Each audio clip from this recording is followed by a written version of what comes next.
Okay, so boom, look, check this out. So I got a call this morning, right? I'm looking at the call ID looking at me and the call ID looking at each other, and I didn't recognize the number, so I sent the automatic text. Okay, so boom, what's up? They hit me back. Hey, I just want to let you know that I enjoy the content. I got to let you know, bro, I appreciate that you enjoy the content. You know what I'm saying? All praise to the Most High through the blood of Yeshua, who we know as Jesus the Christ. And he was like, bro, if you got time, I just want to ask you a question. I said, what's up? So it was already on my heart for some reason. Every now and then I just get this intuition where it's like, you really need to respond to this. And he was like, man, how do you go about fighting your demons? And I respected the question because let me tell you something first and foremost. You know what I'm saying? Elijah, I want to shout you out. You know what I'm saying? Username King E-Bone. I know behind this camera at times that people automatically assume, you know what I'm saying, that I don't have flaws or I don't have weaknesses or I don't fall short at times. Listen to me, homie. I fall short of the glory of the Most High every day. If it ain't a thought, it's an action. If it ain't an action, it's a thought. It's always something. But let me tell you something to keep me focused. This is what I do know about the tactics of the enemy. And anybody in this world, people continue to do what works for them. One thing about the enemy is he's gonna keep attacking you in them areas where you weak. So at some point in my life, I had to ask myself, where am I weak at? I had two vices. I'm not addicted to drugs. I'm not addicted to alcohol. So I asked myself, what is my addiction that always distract me, lead me astray, and have me doing something I ain't got no business doing or getting me out of character? If you done read my book, then clearly I was money hungry. If I wasn't hitting licks, I was selling dope. So I had a problem with, I want to say, greed. There was a lust for.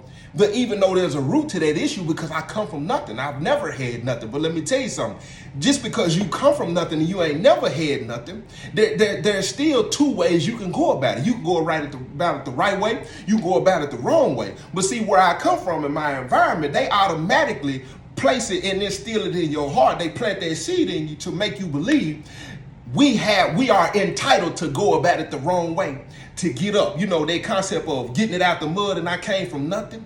A lot of them stories, when you hear them from men or people who have become successful, what they did was they broke the law. They did something, you know what I'm saying, to get where they are, you know what I'm saying, and it was an excuse for it because I come from nothing. Don't think I don't understand that. But see, that's the same way gifts get perverted as well.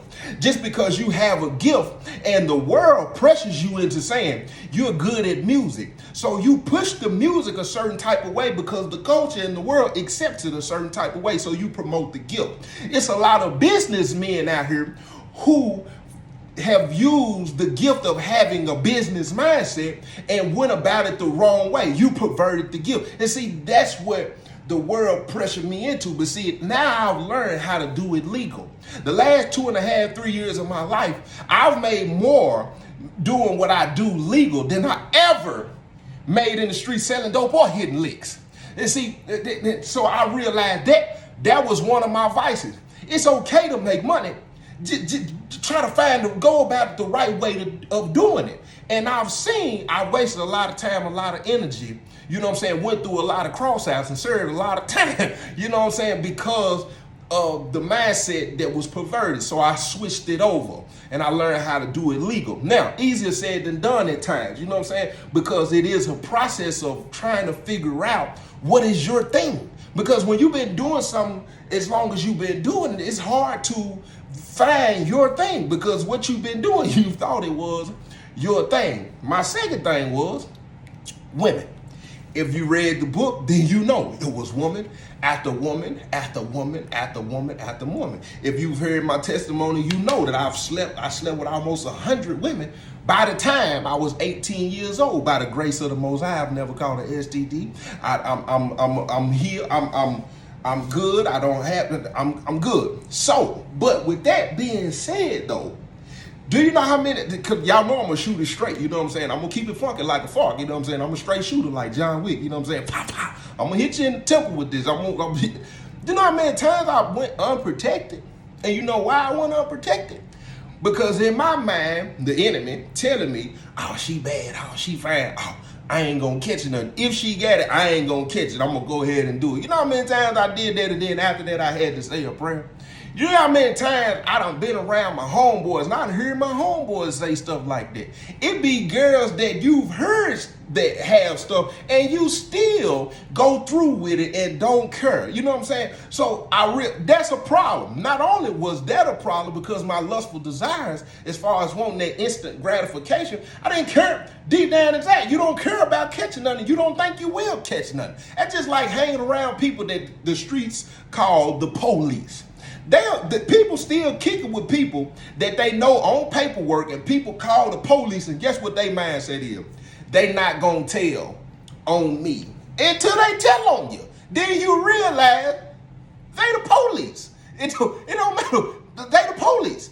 That's just the same thing if you want to go out here and be willy-nilly, you know what I'm saying, and go in there and go in everybody in the middle of her body raw. And you saying to yourself, I ain't gonna catch nothing. But if the last person caught it and you go in there, keep on going up in there, you gonna catch it too. But see, that was a problem. Not only was the lustful, you know what I'm saying, wanting to, you know what I'm saying, drop that pig. And the commercial break me real quick, please. It was a guy that jumped in my comment section yesterday. I wish I could remember the YouTube username. He said, Joe T, I see you've been doing a lot of stories, you know what I'm saying, talking about your experiences and your encounters with women. But when it comes to my testimony, you know what I'm saying, I do my best to be transparent, you know what I'm saying? And I try to always drop lessons in them. Because one thing I do know about myself, bro, I'm not perfect at all. I'll never get on here and say that I am perfect. Now, I do understand that I'm a willing vessel. You know what I'm saying? I don't want to put myself in no leadership role.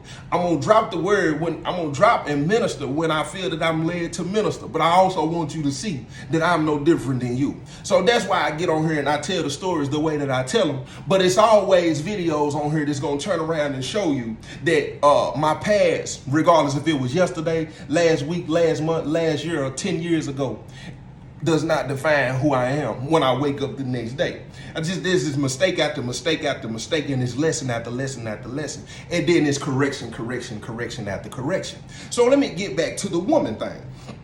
Not only did I realize my lustful desires get in the way, what I realized was chasing women eats up my time.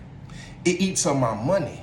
Not only it affects my creativity, it gets in the way of how productive I can be. So by the time I realize when I'm dealing with one woman, I'm so effective. Listen to me. I'm so impactful. I'm so creative. You know what I'm saying? I'm so light. You know what I'm saying? When you're trying to juggle too many women, you're trying to go out to eat with me, you're trying to cover this up, you're trying to cover that up, and then you sleeping around all the time, and guess what? All that dropping pig, guess what it's gonna do? It's gonna take a whole lot of energy out of you as well. So now when you're getting up and you're being sluggish and this and that, if you're gonna chase women like that and be dropping pig like that all the time, you might well start getting high. You might well start smoking. You might well start doing all of these other things, because guess what? That's an addiction as well. And it's distracting you and throwing you off to see what the enemy trying to get you to believe in, because you're not inhaling and putting nothing in your body and putting nothing in your nose or taking nothing in, you know what I'm saying, or drinking nothing. It's trying to make it, he's confusing you with thinking, oh, you're okay. But listen to me. You can get sick from that too. You can get sick from that too. Your mind can get sick from that. Your creativity thrown off. And guess what? Then you can't align in with your purpose because you got too many things you're trying to juggle. And see, that's what I realized. Back in the day when I was in the street, I got a gal, 2-3 side pieces. I'm here, I'm there. She needs something. This one needs something. I'm cool with this one, so I like her kids. Her kids need something. And then by the time you know it, I don't spend $4,000-$5,000 through the week giving it to some women and they children that I ain't even have to give to. So guess what I do? I save a lot of money by switching to Geico. Listen, I save a lot of money by, if I fool with her, I fool with her. If I fool with her kids, I fool with her kids, and not her kids, her kids, her kids, her kids, her. Wait, listen to me. I can't do that. But see, the enemy understand that. I got 2 vices that I'm aware of. Do they creep up every now and then? Of course. I can deal with them different. You know why? Because I've acknowledged them. I'm familiar with their territory. I know what it looked like when, like the word say, let no man say when he is tempted that he is tempted by the Most High, because the Most High does not tempt with evil, nor is he tempted by evil. A man is drawn away by his own desires. Then, it births that sin, which leads to death, and it does not have to be no physical death. Because when you fighting them demons that you fighting, I use the word vices. What are they? Because whatever they are, you know what I'm saying, if you can acknowledge them, after you acknowledge them, take you a listen, write down what when you're in that situation, when them vices you fighting against, what are they doing? If they're making you angry, what do you act like when you get angry? Are you creating hostility in your home? You creating a toxic environment with your gal, with your dude? When you get angry, is it throwing you off at work? Is where you ain't as effective as you want to? Is it getting you to the point of where you want to quit your job? If that's an issue, then that's a demon that you not only have acknowledged, but you found out what it does when it makes you angry. So when you see what it causes, the cause and effect of the anger, then you can switch that up. It's the same thing with anything else. It's the same thing with alcohol. It's the same thing with weed. A lot of people will say, well, weed, this and that. Well, let me ask you something. Does it make you lazy? When you sit back and smoke, and you sitting there, and an hour and a half, 2 hours go by, and you done ate some food, and you chill, even though you relax and chill, that's 2 hours that you were just sitting there stuck. That's 2 hours when you could have went to YouTube University or TikTok University, and you could have learned some business tactics. You could have learned how to remove things from your credit score. You could have learned how to press t-shirts. It's so much you could have done within that 2 hours that you just sit there. To me, that's an issue, because you, for one, you're smoking it to deflect yourself and get away from something at the time of reality. Now, I'm gonna go on from that subject right there, because I know a lot of y'all gonna jump in the comments and say, well, it don't do nothing. It do.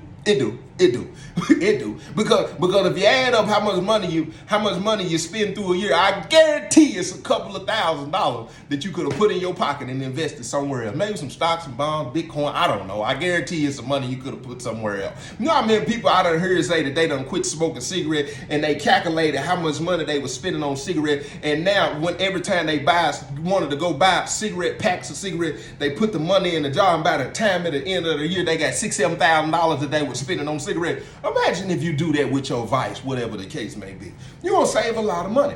And see, whatever your vice is, just acknowledge it, realize what it's causing, what it's doing, and then you start to back up from it, and you see it's just like going on a diet. It's just like realizing maybe you overweight or your body's sluggish and you want to start eating right. When you step away from the things that you have been putting in your body that's causing you to be sluggish and make you move around and clouding your brain, and then you start eating fruit and you start drinking water, you realize, oh, I feel a little better. And then you start working out, and then you see the physicality start to change, your walk start to change, your demeanor start to change. You realize that things just start moving different. It's the same thing when you fighting them demons. When you fighting them demons, Elijah, you know what they are. You know what they are. Everybody know what their demons are. Mine was women and money. And when I realized, you know what, I'm gonna go about it differently. I don't have to get rid of it. I just realized the demon has become and perverted something. It's good for me, but it perverted how I do it. So I realized, no, you can make money. Just do it the right way. You can have a woman, just don't have a bunch of them. And it's cool. And it's going to work out the same way. You're just going to be better at what it is you do. So when it comes to fight demons, that's my, you know what I'm saying, thing when it comes to it. You know what I'm saying? If they distracting you or they pulling you away from your purpose, which is the goal of any demon. The goal of any demon is to, for one, distract you from the Most High and your calling and your purpose, and try to get and lead your soul to eternal damnation. Secondly, it's distracting you from your purpose because your purpose is attached to other people's soul and freedom. And that's why I love my platform so much. Because at the end of the day, regardless of what anybody think of me, what you see in my videos, my sole purpose that has been for the last 6 years, if you've been watching me, if you've been paying attention, I've never got away from the message of the King. I come as I am. I move how I move, and my purpose, sole purpose, It's souls. All right, Elijah.